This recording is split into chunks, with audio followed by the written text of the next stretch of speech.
Welcome back guys again हमारे YouTube channel पे। तो आज हम लाए हैं आपके लिए सेकंड सेमेस्टर की, आज से वीडियो शुरू हो रही है। तो जो हमने सब्जेक्ट चूज करा है वो करा है object oriented analysis and design, जिसमें हम क्या पढ़ेंगे, इंट्रोडक्शन से स्टार्ट करेंगे यूनिट नंबर 1 से।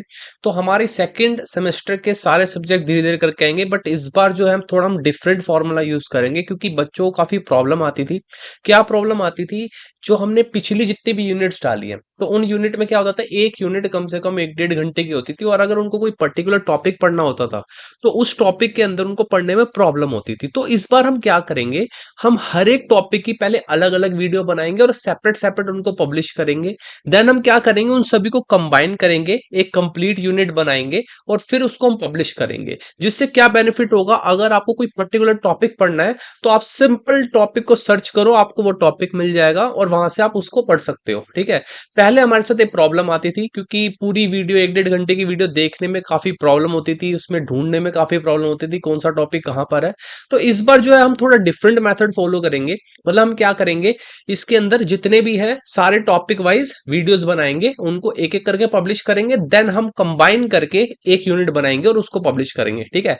आज हम कर रहे हैं यूनिट नंबर 1 का स्टार्ट। ठीक है, जो है MCS 219, जिसके अंदर हम पूरा इंट्रोडक्शन पढ़ेंगे। इसके बाद जो सेकंड वीडियो है उसमें ये हमारा सेकंड टॉपिक पढ़ेंगे, इंट्रोडक्शन टू ऑब्जेक्ट ओरिएंटेड। इसके बाद थर्ड वीडियो जिसमें हम बेसिक फिलोसफी पढ़ेंगे। तो ये सारी चीजें मैं क्या करूंगा, एक एक सिंगल सिंगल छोटी छोटी वीडियोस बना के पब्लिश करूंगा। ठीक है। तो हम बिना देरी करे शुरू करते हैं। तो सबसे पहले आता है इंट्रोडक्शन। ठीक है, object oriented analysis and design, OOAD।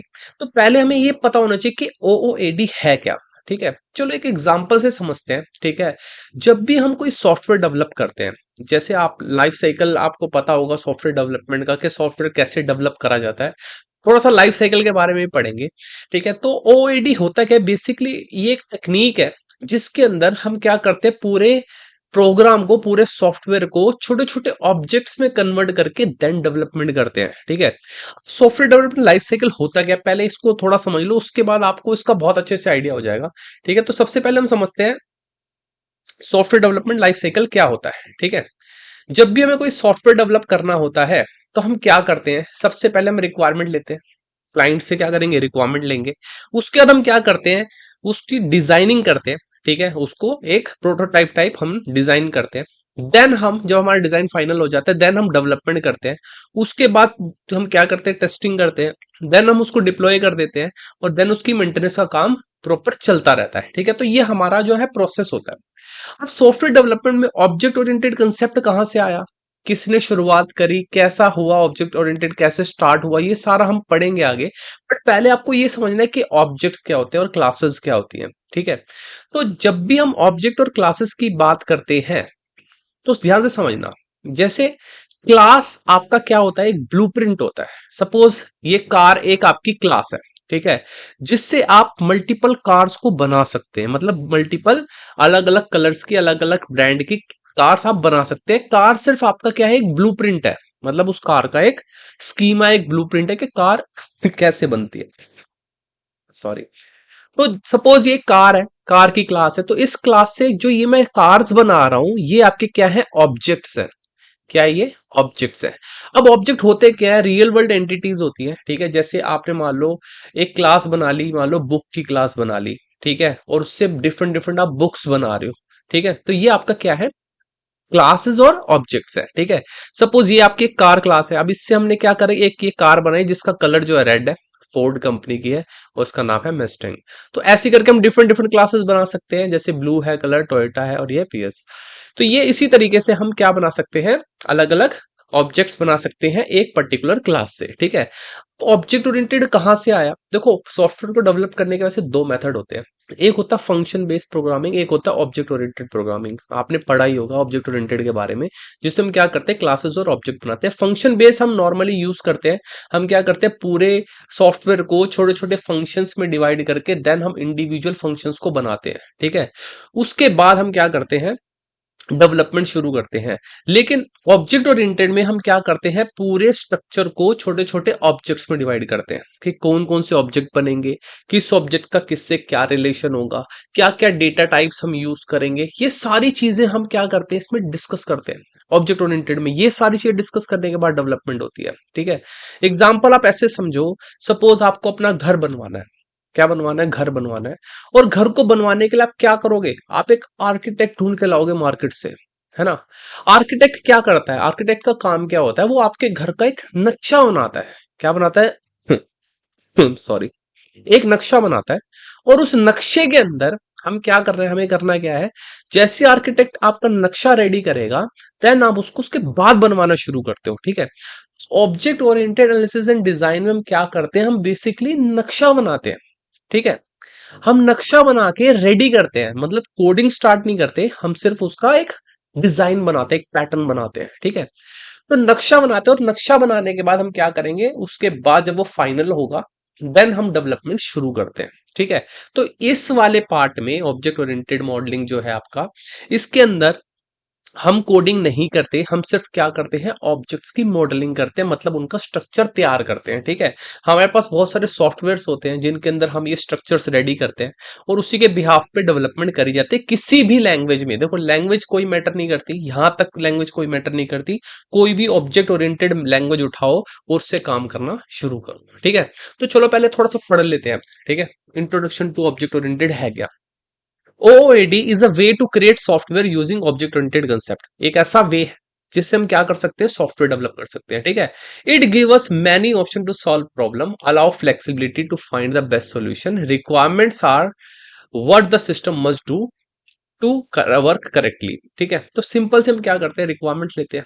ठीक है, और ये देखते हैं कि सिस्टम एक्चुअल में करेगा क्या, क्या काम करेगा। ठीक है, उससे क्या चीज बनेगी। ठीक है, तो ये सारा काम हम इसमें करते हैं, और ये काफी फ्लेक्सिबल होता है, मतलब इसमें आपको बहुत सारी फ्लेक्सिबिलिटी मिलती है ऑब्जेक्ट ओरिएंटेड में। ठीक है, नेक्स्ट आता है आपका object oriented analysis, OOA। OOA is a key step in development of software using object-oriented approach. It follows basic principle like modeling the problem, representing behavior and describing system functions. मतलब OOA में होता क्या, object oriented analysis में ये एक process है जिसमें हम क्या करते हैं, ऑब्जेक्ट ओरिएंटेड अप्रोच का यूज करते हैं, और फिर हम क्या करते हैं, सिस्टम को डिजाइन करते हैं कि कौन कौन सी प्रॉब्लम होगी, किस किस टाइप के मॉडल्स बनेंगे, क्या क्या उनके बिहेवियर होंगे, हम उसके फंक्शंस भी डिस्क्राइब करते हैं, क्या क्या उनके काम होंगे, क्या क्या उनकी फंक्शनिंग होगी। In object oriented design, OOD and OOA model, the OOA model become a plan of software development. तो ऑब्जेक्ट ओरिएंटेड डेवलपमेंट डिजाइन में हम क्या करते हैं, OOA मतलब एनालिसिस करते हैं, उस एनालिसिस में हम क्या करते हैं, प्लान करते हैं कि किस किस तरीके के हमें क्लासेस बनानी चाहिए, किस किस तरीके के ऑब्जेक्ट्स बनाने चाहिए, क्या क्या रिलेशन होना चाहिए, और क्या क्या डेटा टाइप होना चाहिए। ठीक है, इसके बाद evolution of object oriented method. अब ये आया कब था, ये 1980s और 1990s के बीच में आया था। ठीक है, इसको इंट्रोड्यूस करा गया था, इसके बारे में पढ़ेंगे किसने इंट्रोड्यूस करा था। ठीक है, उनकी फोटोज भी दिखाएंगे। ठीक है, ये देखो, ये कुछ है आपके पास। ठीक है, तो ये जेम्स रैमबर्ग है। ठीक है, ग्रेडी बॉश है, इनके बारे में पढ़ेंगे। आइवर जेकोब्सन नेक्स्ट यूनिट में मतलब नेक्स्ट वीडियो में पढ़ेंगे हम इसके बारे में।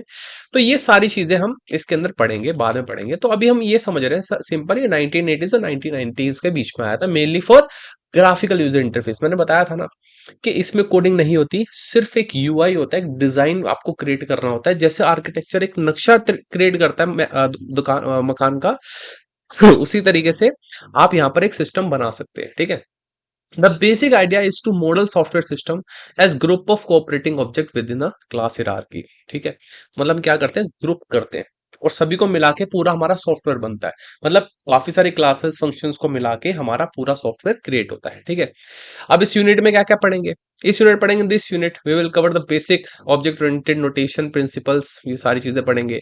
You will learn about the fundamental element of an object oriented system and explore the object model with example. Lastly we will discuss the benefits of object oriented. तो हम बेनिफिट भी पढ़ेंगे ऑब्जेक्ट ओरिएंटेड के। अब main objective क्या इनका, इस unit का मेन ऑब्जेक्टिव है, after doing through going through this unit you should be able to describe basic concept of object oriented modeling। आप बता सकते हो। ठीक है, सारा देखना, सारी यूनिट देखना, तभी आप बता पाओगे, नहीं तो नहीं बता पाओगे। Explain the principle of object oriented, explain various feature of object oriented, introduction, introducing classes and objects, link and association, ये सारी चीजें पढ़ेंगे हम इस पे, ठीक है। Explain the concept of generalisation and inheritance, inheritance बहुत इंपॉर्टेंट, जनरलाइजेशन बहुत इंपॉर्टेंट है, ये पढ़ना, इसके क्वेश्चंस भी आते हैं। Describe the benefit of OOM, object oriented modelling, उसके क्या क्या बेनिफिट होते हैं। Explain and give object models, ठीक है। तो ये हम इस पूरे यूनिट में पढ़ेंगे, ठीक है। तो मतलब अब आपको समझ आ गया होगा कि इस यूनिट में हम क्या क्या पढ़ेंगे। इंट्रोडक्शन आपको क्लियर हो गया होगा। अगर आपको कोई डाउट है आप इसमें पूछ सकते हैं। नेक्स्ट यूनिट में मिलते हैं, नेक्स्ट सॉरी इसी यूनिट के नेक्स्ट पार्ट में मिलते हैं, ठीक है। तो अगर चैनल को सब्सक्राइब नहीं करा फटाफट जाके सब्सक्राइब करो, और वीडियो पसंद आई है तो लाइक जरूर करना, कमेंट जरूर करना, अपने पॉइंट ऑफ व्यूज, अपने व्यूज बहुत रखा करो, मेरे को उससे बहुत मोटिवेशन मिलता है, और आपकी नई नई वीडियोस आती रहेंगी लगातार, ठीक है। मैं कोशिश करूंगा कॉन्टिन्यूस रहे वीडियो, ठीक है। तो मिलते हैं फिर नेक्स्ट टॉपिक के साथ, तब तक के लिए बाय बाय।